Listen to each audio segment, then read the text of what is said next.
All right. So thank you so much, Paul, for joining this call today. I really appreciate it. I've seen the website you have created. If later on during the call, maybe we can, if you're okay, we can I can share my screen and show it to our audience what you have created here.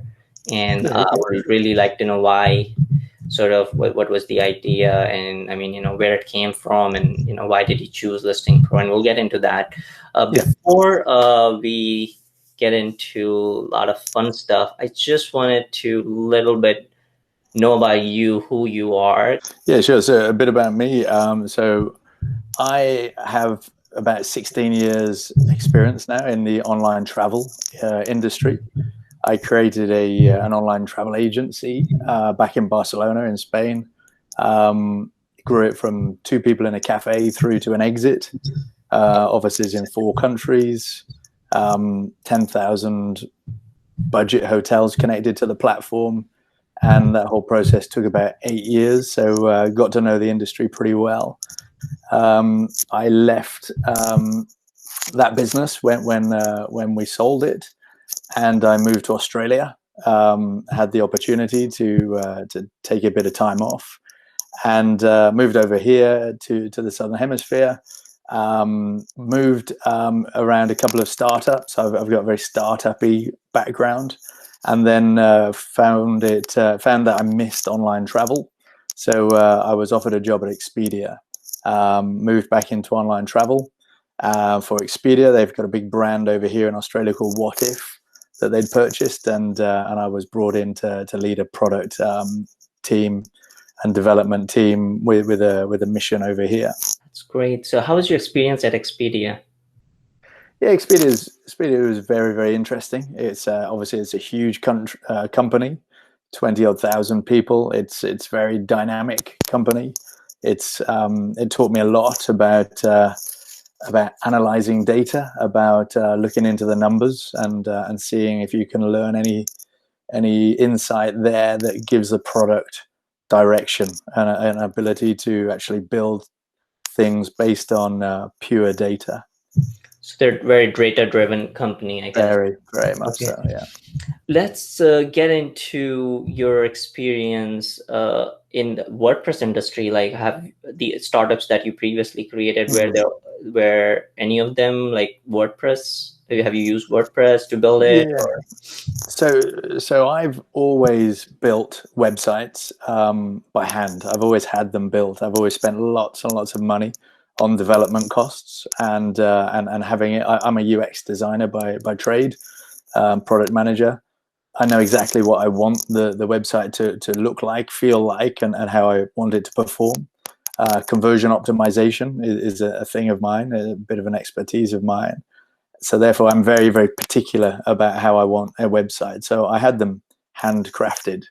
However, after many years of waiting for developers to get back to me and to make minor changes and implement small code updates that were just so negligible that developers kind of deprioritize them for you. I thought there's got to be a better way, so I started to dabble with WordPress. But up until then, I'd literally built every website that I'd been involved with had been built by hand. But I moved across to WordPress, and I'm a convert, I have to say. so now let me ask you, before you use Listing Pro, were there any other directory themes or solutions that you have tried? Like maybe even non-WordPress. There are like few other big players in the market that are non-WordPress. Have you had chance to try any of them? Yeah, so I had a couple of conversations with some people that I trust. I also met with some owners of software. Marketplacer, I think, was a big one. That a great piece of software. Very nice, very beautiful. Marketplacer, is it? Yeah, I Okay. think that's the name. Marketplacer.com, I think, was their website. Okay. Beautiful software, beautiful looking directory, but too expensive, just too expensive for my project. I looked at Listify, was highly recommended to me.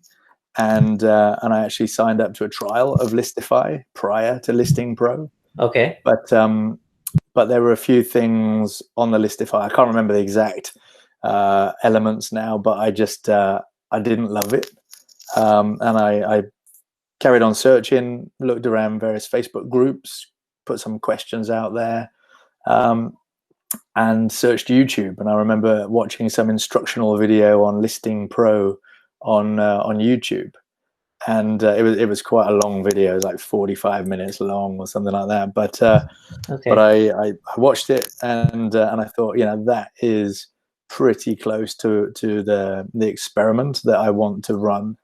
And it looks pretty clean, looks pretty logical. So I signed up. Okay. Thank you. All right.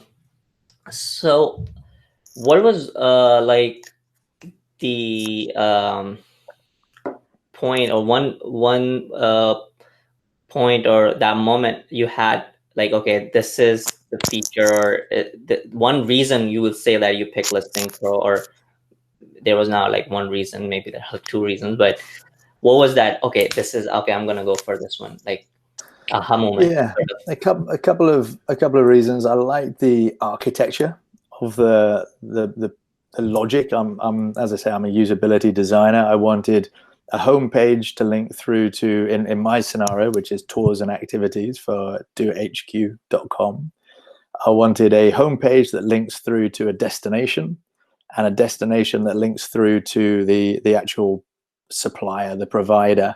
I didn't want any too complex an architecture there, a user process, and I also wanted a homepage to link to the activity type, and then display the provider. So my business is all about getting eyeballs onto providers of tours and activities, and I like the layout of Listing Pro. I thought the layout looked nice and flexible.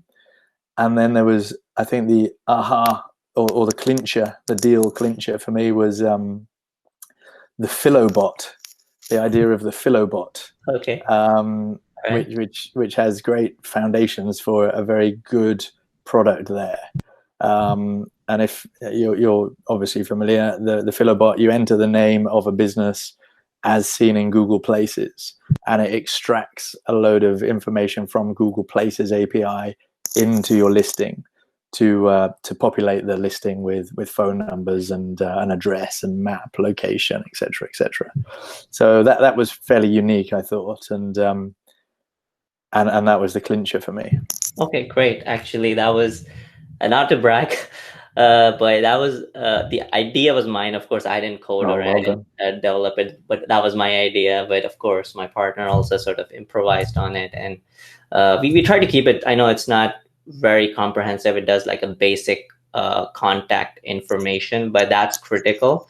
I mean, rest of the information users can enter later on once they submit the business listing, but those are definitely the primary information, and also it helps to avoid any errors, any mistakes in the primary contact details. So anyways, I'm glad you like it. Yeah, no, So happy.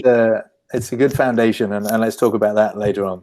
Sure. Yeah, I mean, definitely It's an room to interesting one. improve. Definitely there's room to improve, and we have been exploring, to be honest, ways to automate. I mean, automation is one of our sort of next thing that we have been exploring, how we can make the admin's job easier to not just create a directory, but to populate it. I mean, not just using like the old-fashioned WP all import, but yeah, I mean, we still sort of early at the early stage with it, but hopefully in the near future. Yeah, it's got great potential there.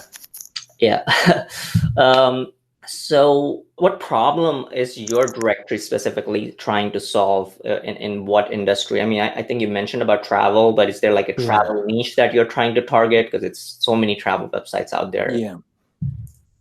Yeah, right. So it's so my niche. I predominantly come from a hotel background and flights background, but an area that's always really interested me is the tours and activities, the experiences angle. It's the last kind of area of the travel industry that's still not really smashed and dominated by a single player. Therefore, that area is that angle is the one I'm attacking with my site, doithq.com. Oh, okay. And the model behind it is, after spending 16 years in online travel industries where we take commission from customers, I know how much they don't like that. I know how much it hurts the actual provider of the tour, of the activity. Some of these OTAs, the online travel agents, TripAdvisor, etc., they're taking up to 25-30% commission from the supplier. And these suppliers tend to be smaller operators, so that can be pretty much their entire profit. So the tour providers end up basically working for very, very slim margins, while the people in the online travel agents are earning very well. It has to be said. So I'm trying to help the online tour activity providers to actually capture direct bookings. The online travel agents are afraid of direct bookings. They know that, with Google and the supplier, they're in the middle. If the middleman is surpassed, then everybody wins. The user at the Google search end gets a tour directly with the provider. They can perhaps get a smaller discount. They can maybe get a 10% discount, and that's still much more profitable for the tour provider than if they were to go via a TripAdvisor or an Expedia. So that's the sort of model that I'm trying to apply. Okay. Did you have to? I'm not too sure, like how much of the website right now is custom coded. Is there any custom modules that you integrated with Listing Pro, or this is just basically whatever you built is out of the box with Listing Pro? Purely out of the box. I'm trying to deliberately use as little custom CSS and custom plugins as possible, because I want it to be as resilient as possible and as scalable and reliable as possible. And I'm not trying to build a 20,000 people company here. I'm trying to build a small business that is flexible and able to be run from a bedroom, that type of thing. As we've seen with the coronavirus era, distribution of workforce, get people at home in their gardens. I spent most of the COVID-19 period working from my garden. I'm lucky enough to live in a beautiful climate of Queensland, Australia. Yeah. And that for me is a lot more appealing than spending 2 hours a day in my car trawling into the city and crawling back out of the city. So I'm trying to make sure that the site uses as little custom coding as possible, so it can all be controlled easily from wherever I am. Okay, awesome. How long did it take you to create from the time you bought the theme to install, to basically manage and create all the settings and populating the directory with all the listings? How much time did it take you? Yeah, well, And this is the first time you were using, right? This is the first time you built a directory with Listing Pro. Okay. Yeah, first time ever. It was pretty straightforward. I had a design in Sketch. I use Sketch. I had that all designed up prior. So I knew kind of what I wanted, and then I just kind of got it as close as I could using Listing Pro editor to what I had in mind. I would say from zero to switch on was probably 2 weeks. And that's part-time kind of work. I'm a consultant as well. I do UX consulting, and this was sort of in between working. So I think if you were to just hammer on and just get it done as a full-time job, you could have a site live in a day or two. I really do think you could do that. Awesome. How many listings do you have now, and how many do you think you'll have in like a few months, or what's your target? Like, is it a couple of hundred, 1,000 listings? Yeah, tens of thousands, to be honest. Right now, we have 100 listings, and that's after like 2 weeks. Okay.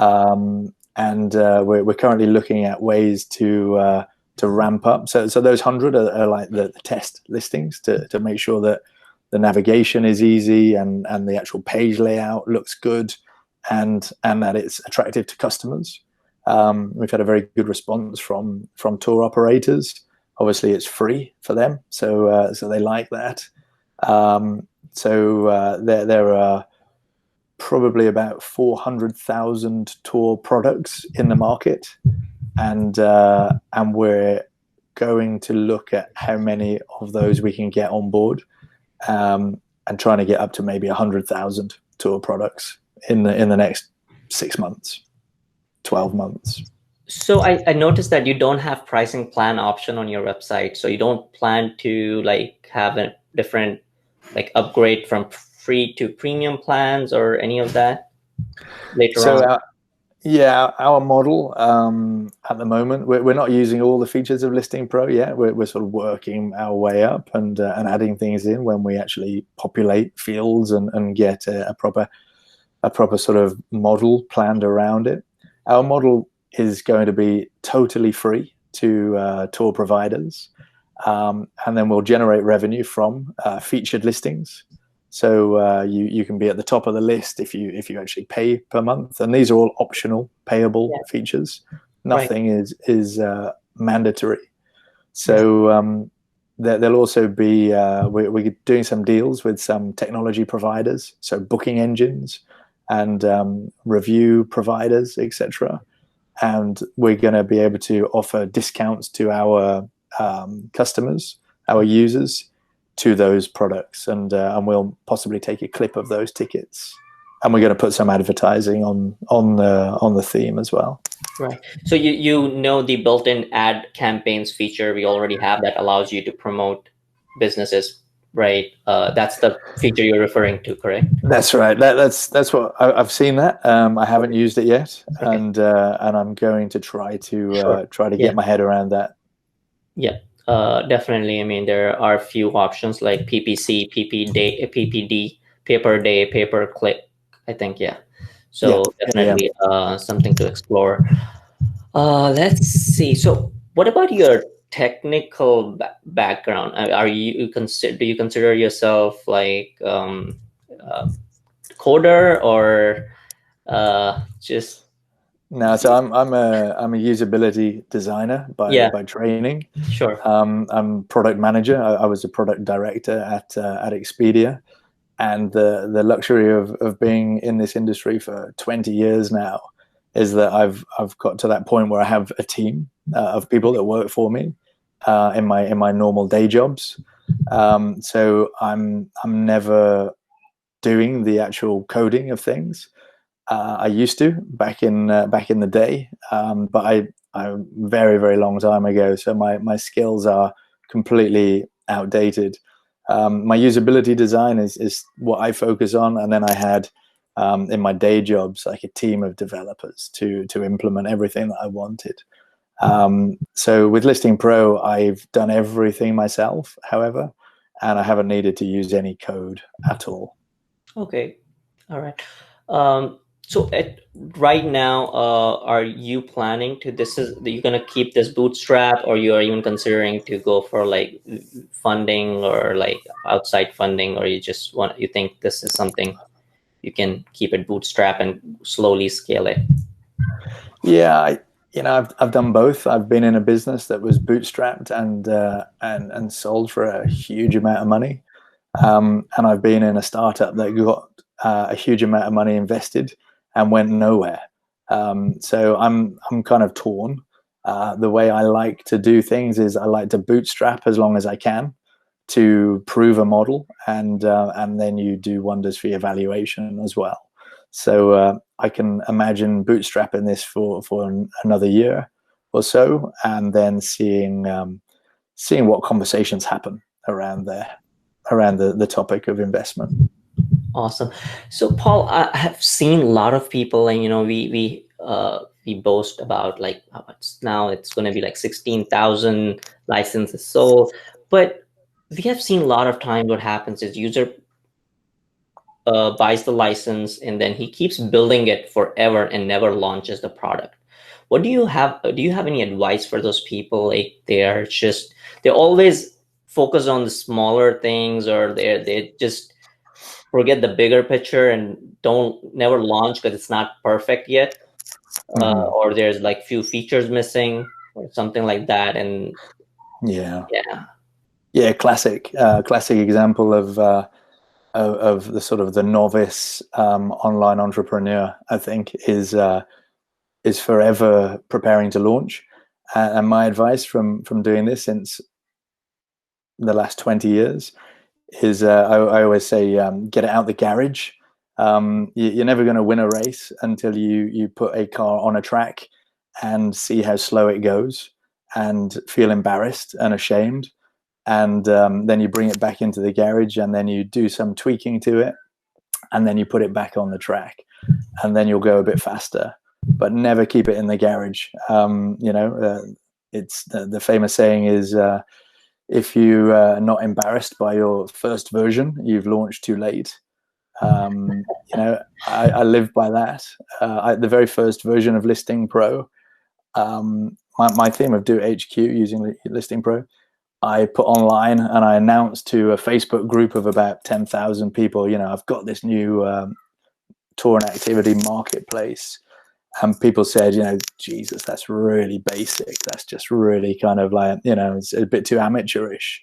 And I'm totally fine with that because 3 days later it had improved, and then 3 days later it had improved even further, and that's how it goes. Never hold on to it. You've just got to get it out into users and let users play with it and tell you what they think and take that feedback and adjust it and tweak it and improve it. that's brilliant. I mean, yeah, can't put it better than that. It's Amazing. it's it's what the big guys do. At Expedia, we have 500, 400, 500 product managers testing things all the time. You're launching things, you don't know if they're going to work or not. You just put them live and track the data, and our users engaging with it, looking at analytics constantly, analyzing the results, seeing where you could improve. But you have to have that data to be able to improve. You can't improve without data. Yeah, I think the problem is a lot of time people are not ready to take constructive criticism, and they might just take it too personal, and that Yeah, is, um, yeah, that's something a lot of people have to overcome, I guess. yeah, totally. No, it's brutal out there. People are brutal Right, when you launch something, but sadly, that's the nature of the beast, right? And there's those that do, and then there's those that sit on Facebook and criticize. right. Um, they're probably sat on Facebook right now criticizing. There's other people out there having a go. Absolutely. I mean, just Listing Pro, actually, people might think we went live in 2017, and uh, it did pretty much from day one. It picked up, and we got really great response. But Listing Pro was a result of multiple failures. I mean, Listing Pro, we had several other products uh, in different categories, and there was tons of things that we did in the past. Or personally, myself, I had a lot of failures, and my partner, and he had a lot of failures and also some success with the other products. He also had like few other good products, but nothing like Listing Pro.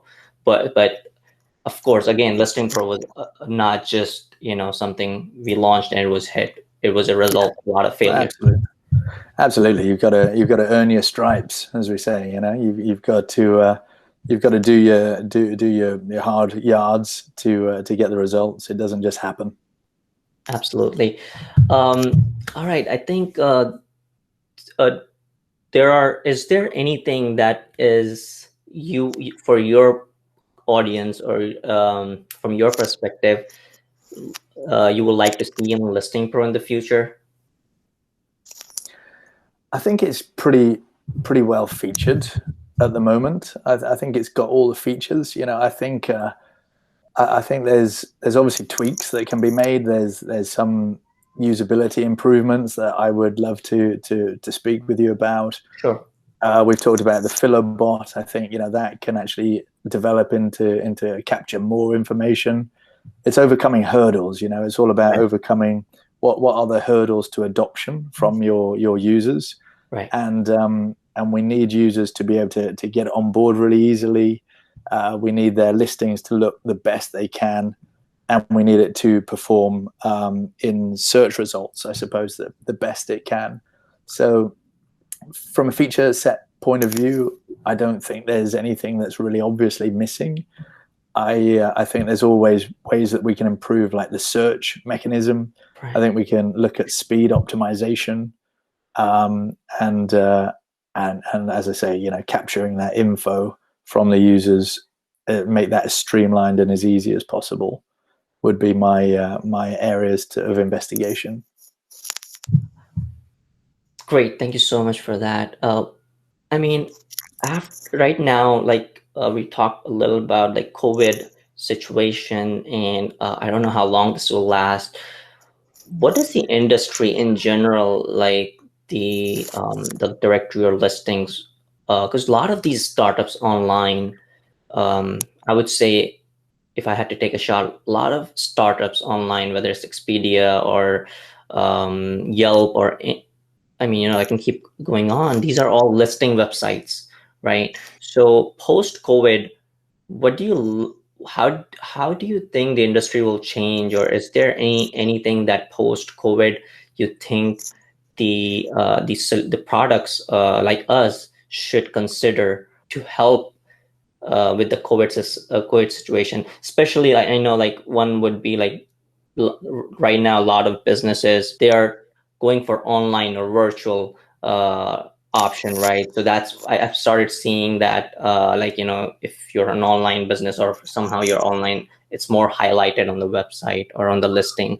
But in general, is there any sort of post-COVID advice you have, not just for us as a product developers, as even people who are trying to get into the industry, trying to build something? What should they focus, or how do you think the industry is affected?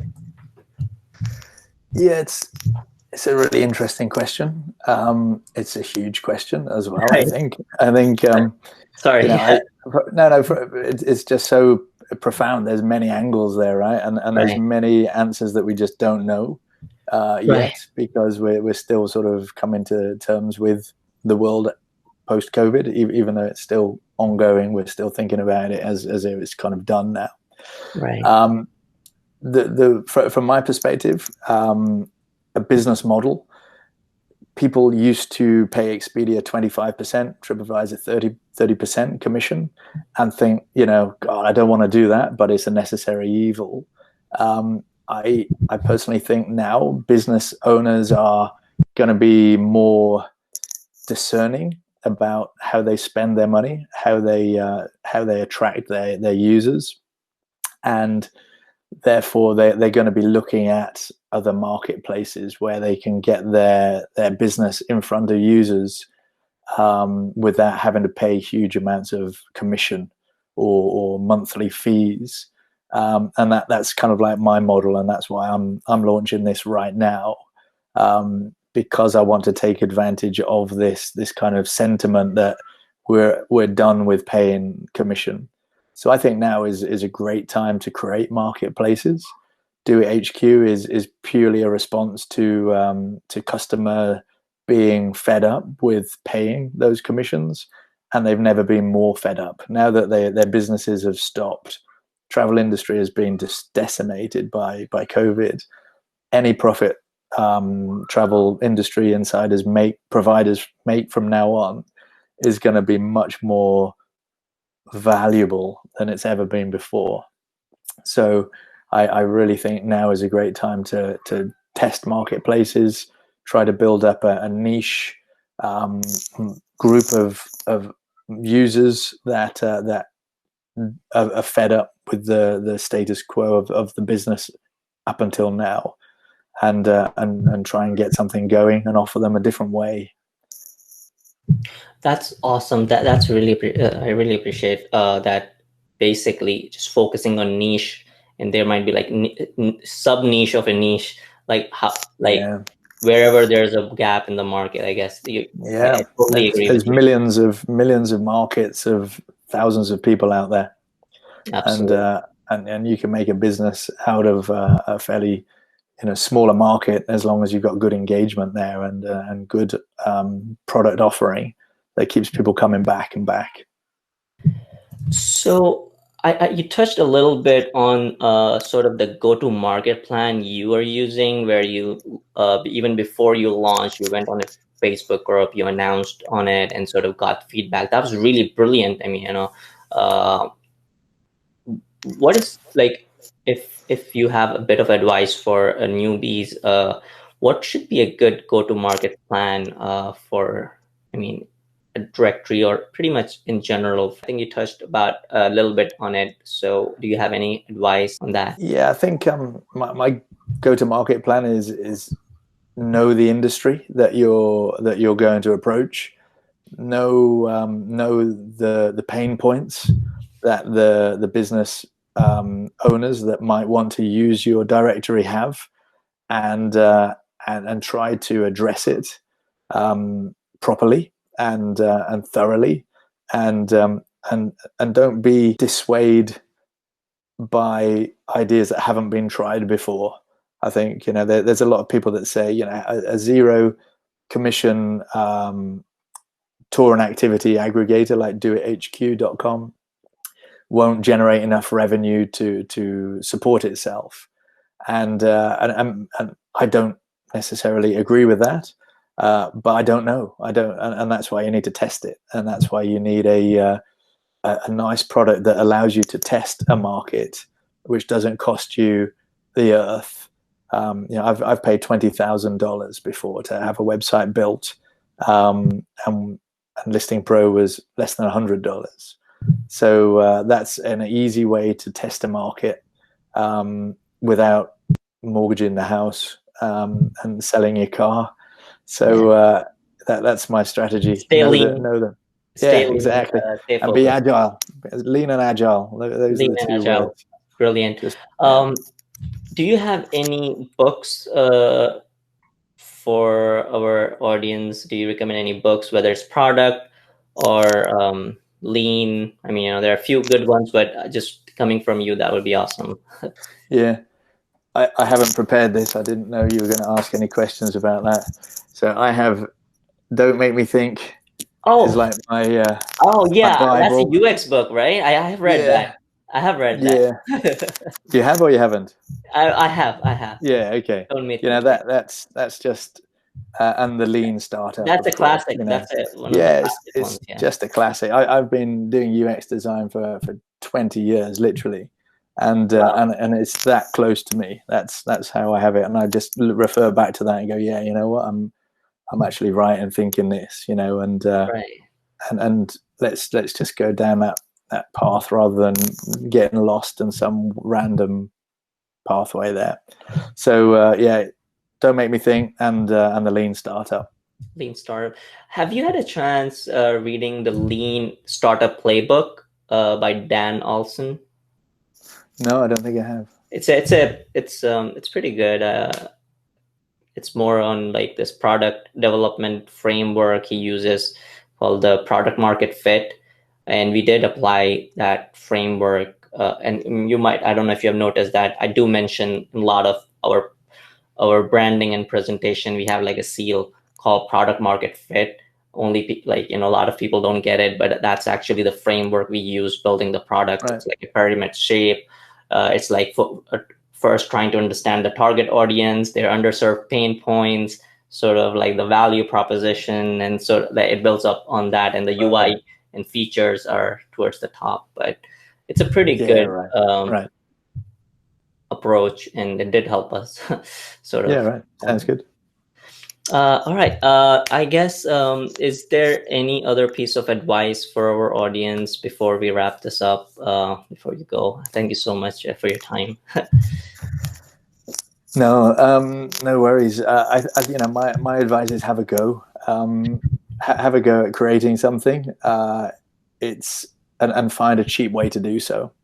The thing that interested me about the internet in 1995, when I built my first website, was that it was so easy to do, so easy to a market that was so easy to enter, because you can do it from a laptop in at home. You don't need to buy a shop. You don't need to buy stock. You don't need to buy what equipment. You just get going. So give it a go, and don't be put off by the haters. That's a good one. That's a really good way to Keep it wrap simple. things up. Keep Yeah. it very, very simple. Sure. Thanks, Paul. Really appreciate your time. Have a good one. Stay Cool. safe. Take it Yeah, easy. likewise. Take it easy, Sam. Bye. Bye.